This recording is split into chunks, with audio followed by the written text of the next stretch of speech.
Thank you, Tanya. Yeah, we've had some chilly mornings as of late. Nice thing is, as we head into the weekend, it's going to get much, much better. But that average low being 36 degrees, we were hard pressed to even get anybody up to 33, right above the freezing mark earlier this morning.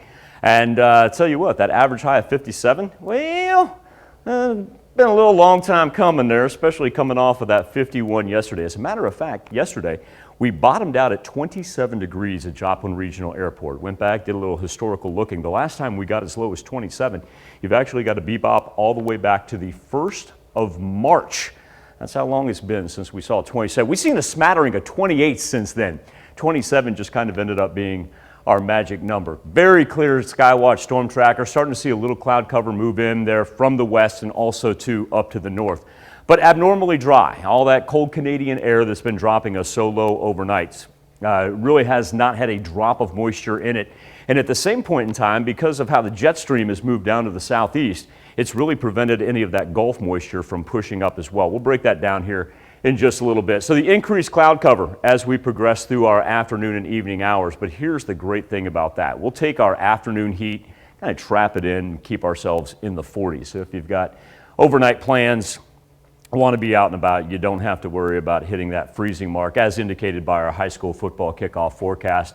Out and about, no travel concerns, anywhere from about, say about 45 all the way up to 50 for our official kickoff time at 7 o'clock. I know we only got a handful of teams playing, but like I said, whether that be you're out and about for high school football or just enjoying a nice Friday out with friends and family, really don't have any concerns. We'll see the south wind pick up to around 20 miles per hour. Now, of course, we've got some teams that are playing tomorrow, and so what we'll do with Future Track is add a little cloud cover in here. But our temperatures, and our rain skirts off to the north right there, our temperatures for Saturday going to be absolutely delightful, as we'll actually be up in the 60s. So those 1 and 2 o'clock kickoff games in southwest Missouri is going to be perfect. And our wind, is still going to go about 15 to 20 miles per hour out of the south. Sunday, you look at that panel, you go, oh, how much rain? It's going to be very, very light and scattered. As a matter of fact, you're really going to have to be on the far eastern reaches of southwest Missouri or down to the far south to even pick up a raindrop or two. But one thing that front does do, ushers in very cold temperatures for the beginning of next week as we drop back below the freezing point for Monday and Tuesday. Coming up here in just a little bit, Tanya, we'll go ahead and address our Thanksgiving holiday, as not only will we see some travel conditions that will impact the upper northeast region of the U.S., but also, too, a little rain headed our way just in time for the holiday. And we'll break that all down when I see you here in just a bit.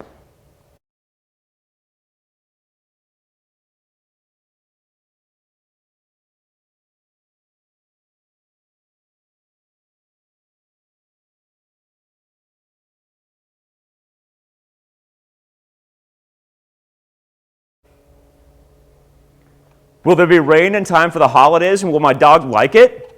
Coming up, I'm Dr. Eva Dudek, and we'll talk about what your pet can anticipate for Thanksgiving in PetVet. Yeah? She says, coming up. Coming up.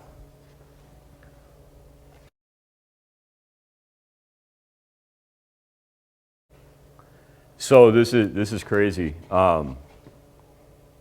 So I'm talking, like the last time Dr. Eva was in here, I was talking to her and she was asking me, what I was up to and everything. And I told her I did not know that she used to be a vet down in Miami prior to Parsons. I don't think she ever put 2 and 2 together that that's where Charlesie lived. And I'm hanging out with Wava, Charlesie's grandmother, and I'm like, yeah, Dr. Eva was in. And Wava looks at me and she goes, you know that Dr. Eva used to be our dog's vet? I was like, what?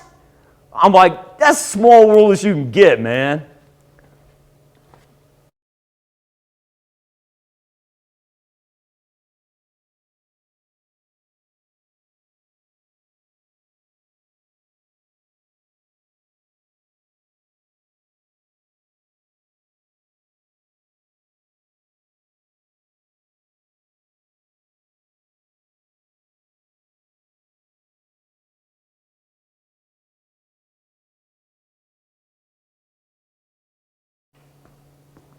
I hope you had a wonderful Friday. For those of you who were out and about early this morning, absolutely glorious shot of our partial lunar eclipse. It was about 97, 98% full. It's about as close as you can get to a full lunar eclipse without actually having one. And this shot right here, compliments of Emmett Sullivan. Emmett takes wonderful photos of our full moons, and he was able to capture this at approximately 3:05 early this morning. Gives you an idea of that red tinge that we get from a lunar eclipse right there. It's because that light gets refracted once it hits our atmosphere, and that's why it puts off that red and orange hue right there. But a marvelous shot, and for those of you that did have the opportunity to take a look at it, you know you were bundled up. For those of you that stayed inside and were warm, maybe got a shot outside of your window, I certainly understand that, as it was a frigid cold morning. But now we're actually starting to work up into the 50s here for the afternoon hour.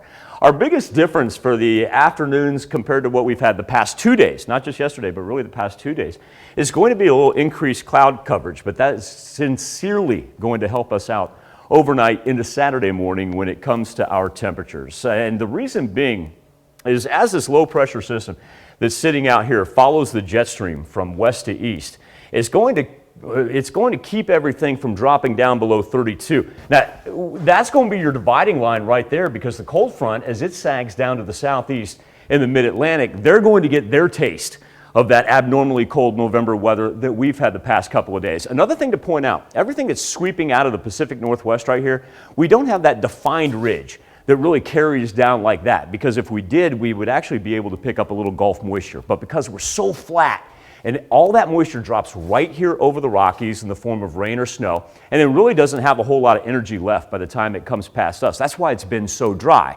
We've had those elevated fire concerns, and we'll continue to have those really for the next several days. It really doesn't ease off as far as our humidity goes until we get into Saturday. So as everything with the high pressure moves this way, it'll be replaced by our two L's right here. The problem being, no moisture from the Gulf of Mexico is really able to penetrate up that way because that jet stream is working so flat. For those of you out and about, whether it be for high school football or just hanging out with family and friends, I hope you enjoy a great evening, because while you still need a jacket and a coat, you're not going to have to bundle up with the gloves and the hat like what we have had the past couple of nights and mornings. Southerly gusts still coming in at 20 miles per hour. That'll persist all the way into Saturday morning as well. But around 7 o'clock, temperature's not too bad and no travel concerns whatsoever. Now, as we move into Saturday, there's that cloud cover that works in. Our sun, though, on Saturday, still able to work us up into the 60s, so very delightful, and actually just a little bit above our normal temperatures. Saturday into Sunday, oh, there's where we go. That's why we saw that rain on the 7-day forecast. But you're going to have to be really in the far eastern reaches or down to the south, almost on the Arkansas-Missouri state line right there, to really pick up any accumulation numbers, and by the time we get to Sunday at noon, we'll just about be done with it. But once again, if this isn't reminiscent of something, watch the cloud cover. As it drops off, where do our temperatures go? They're going to work straight down. So let's go ahead and fast forward. Thanksgiving coming up. Let's jump into next Wednesday, this upcoming Wednesday, I should say. Travel concerns along the northeast in the form of some snow and some rain as that moves over the Great Lakes. Their travel concerns really going to be more so on Tuesday. But now, for you Wednesday travelers, everything's looking good. Remember, we just long shot off, so we'll keep updating this as we go. But Wednesday's looking really good. For those of you traveling on Thursday, not looking like anything severe, but please know that you're going to need the umbrella when you travel to get in and out of Grandma's house, because we are going to pick up some rain. The heaviest rain really wants to stay down to the southeast and to the south of us, but a little bit of a wet Thanksgiving as it rolls through. Thunderstorm activity rides the Red River. It'll skirt down to the southeast of us through Arkansas.